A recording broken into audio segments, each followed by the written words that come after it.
So if I have people over for brunch or coffee or tea, it's fun because I'm like, okay, well, choose your mug, and there's 15 different mugs, and then I get to tell this story. They're like, wow, where did you get these? And I'm like, well, actually, like, I got them, some at this one small thrift store in Montreal, and then, like, this was just from Value Village, and I actually found this on the, like, curbside.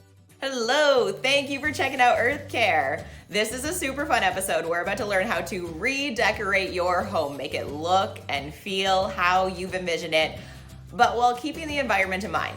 Lauren Kolyn is an artist, a photographer based out of Toronto and Montreal. Her art is created with an environmentally conscious mind. She's worked with huge names: Airbnb, Apartment Therapy, HGTV, Apple, so many more, and is about to join us to give us a beginner's guide to thrifting your home decor. Lauren Kolyn, thank you so much for being on Earth Care. It's such a pleasure to talk to you, and this is such a unique interview. But we're going to discuss something that I am fascinated by. I think this past year especially, so many of us have looked at a room and thought we just need to have something to do. So we started redecorating, whether it was a room, our entire house, our backyard, or, like our yard decor. But it's just so convenient and easy to kind of let the social media bots do their thing, where you see this cute ad, you click buy, and we're done with it, or you find it online and we're done with it on these big box store websites, which is unfortunate because there's such a story and there are so many benefits to shopping secondhand, which is why you're here. What I'm hoping you can help out with, just kind of giving some beginner's advice if someone wants to redecorate, talking about how to go about even looking for those secondhand items. Are there hidden gems that we can start thinking about? If I'm looking at a room and going, okay, I'm going to think outside of the box, where should I be checking?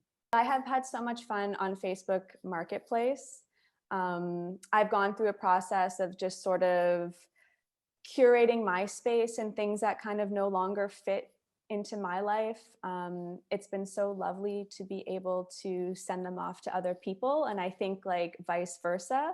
I've been finding a lot of really interesting pieces through Facebook Marketplace. The traditional Kijiji, Craigslist, even on Instagram, there's a lot of people who have been curating and creating little kind of Instagram-based vintage shops. There really is something out there for everyone. A lot of it is online, so you just have to be careful with just making sure, like, the measurements and, those kind of logistical things, especially if you're bringing bigger pieces into the home. But there is still the opportunity to redecorate.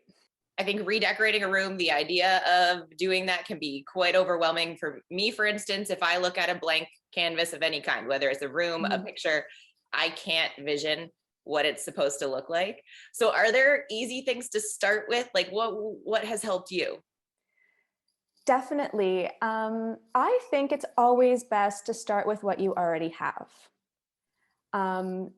So there is such, I think, opportunity in looking at a room, looking at a space. And what about just, like, changing the furniture around? Like, first and foremost, like, if you have this space to move your bed to a different wall, or to your sofa or your desk to a different wall, or kind of like reorient the furniture in your space, like, that is, well, the cheapest and kind of the easiest way, other than, like, moving big pieces of furniture, to really refresh your living space. And you can even do that seasonally. You can work with, like, different color palettes. So just say if you have 2 sets of bed sheets, maybe one is more for the winter, so maybe a darker color palette, and then come spring and summer, you want, like, a lighter blanket, or, like, a nice fresh white set of sheets.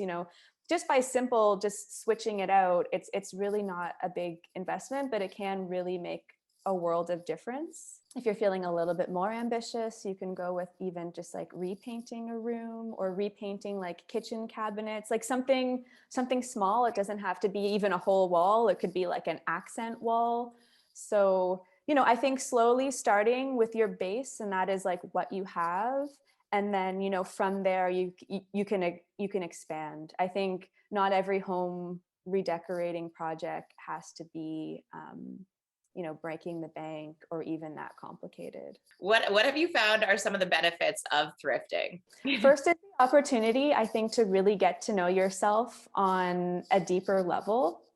I think it allows you to go out into this, like, at the beginning, perhaps a very overwhelming abyss, and sort through things and see what is speaking to you, see what's catching your eye, what you're curious about, kind of like what excites you. And then for me, just on that last point, like, I just find it so exciting. And there's just like so much pleasure in, um, the hunt and finding that needle in a haystack, that super special mug, or that cool chair that you're going to reupholster and yet you got for $10. I just personally find that really fun. In the kitchen, I've sourced a lot of dishes. A lot of it is sort of like,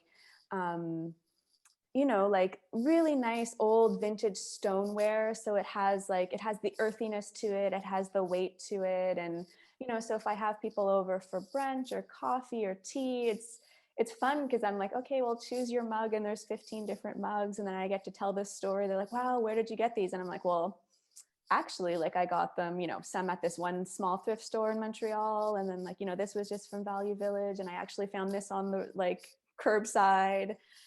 I used to live in Montreal, and there's like kind of a traditional moving date of July 1st, where a lot of people move in the city. And so that is a great time if people are looking for furniture and items to get out and scour the streets. Like, I had friends in Montreal that pretty much like furnished an entire apartment with just finding stuff that people were leaving behind. Wow.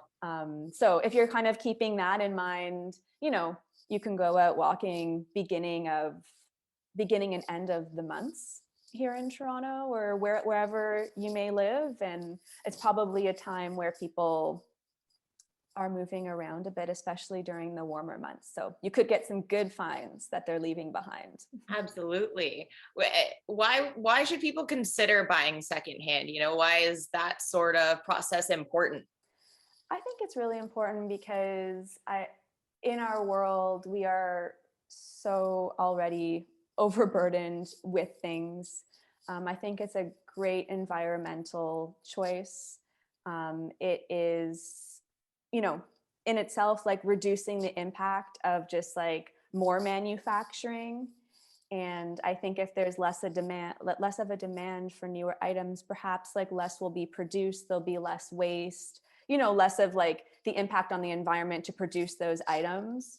Another thing too, that because we sort of, I'm speaking to like furniture and design and like home decor, but it's the same thing. It's like, as like fast fashion, we sort of have like fast furniture. And I find the quality of my vintage items, my upcycled items, my hand-me-downs to be far superior to something that I've bought from like a, bigger box furniture store. Interesting. And everything you've shown, like all your dishes, are things you would see in these big box stores. You would see, like, when you were talking about how you can look at already designed rooms and just grab your inspiration from that. Everything you showed looks like things that you would see in those catalogs. So they're out there. It just sounds like we have to dedicate a bit more time to finding what catches our eye. Exactly. And I think like if there's certain stores that are more trendy that you love, like definitely when I go to Value Village, or even like, if you go to like Habitat for Humanity or the Salvation Army, or even smaller independent like secondhand or thrift stores, you'll find items that you recognize from bigger brands. So behind me now, I have a white metal IKEA cabinet. You can still buy it new at IKEA, but I got it for less than half the price on Craigslist. Wow. 5 years ago. So I think too, that's something to consider. Like if you do have your eye set on something that you've seen from a big brand or that's on trend, like look around and see if you can get it secondhand, kind of like lower your impact and also pay less, because why not?